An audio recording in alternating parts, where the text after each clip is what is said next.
was sexually assaulted by her father, and as a result became pregnant. Under your interpretation of 940.04, she would be forced to carry her pregnancy to term, correct? I would say under the policy choice the legislature made in 940.04 that would be correct. Okay, so in that case, a child would be forced to deliver a baby. Let me ask you another question. How about a woman who is a college freshman here at the University of Wisconsin-Madison? If she is sexually assaulted and is charged as a third-degree sexual assault, which under the statute, under 940.225 sub 3A, that would be intercourse without consent. Okay. If she became pregnant as a result of the sexual, it would be illegal for her to obtain an abortion, correct? It would be illegal for a doctor to provide an abortion to her in the state of Wisconsin, correct. And were she to obtain an abortion after quickening, whatever that means, the penalty under 940.04 would be 15 years. It's a Class E felony, correct? Are you talking about after quickening under 940.04 sub 2 sub A? Yes. I believe that's how it's defined, yes. Okay. But it would not be, she would not be subject to that penalty. I understand. Right.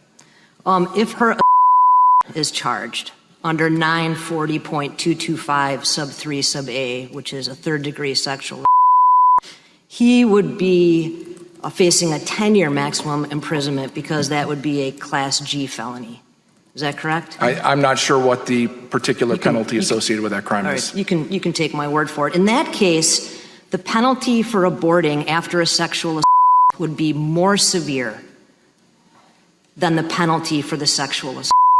And the local elected officials, amici, cite an article from the Journal of the American Medical Association that estimates that 65,000 pregnancies have been caused by rape in the 14 states that outlawed abortion after Dobbs.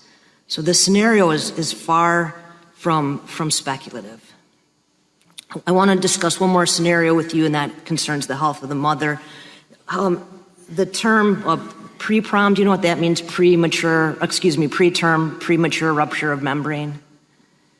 Again, one of the amici, the ACOG amici, brought up the case of Josely Barnica, who went into premature labor at 17 weeks. That is, her water broke.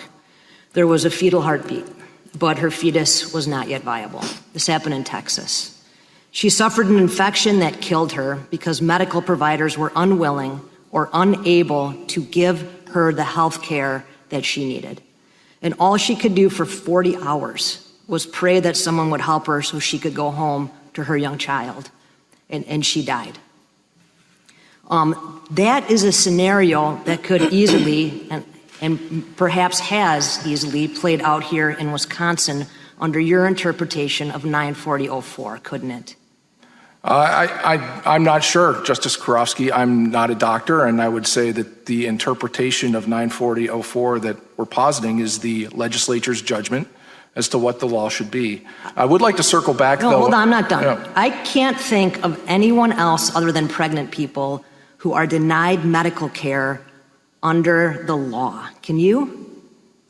I certainly think that, for example, the FDA regulates particular types of medical treatment that are provided to people. I don't think that the notion of the government restricting a medical procedure is new, but I also think that there's a long-established history in this state of prohibiting abortion. Mr. Tomey, and I fear that what you are asking this court to do is to sign the death warrants of women and children and pregnant people in this state, because under your interpretation, they could all be denied life-saving medical care while the medical professionals who are charged with taking care of them are forced to sit idly by.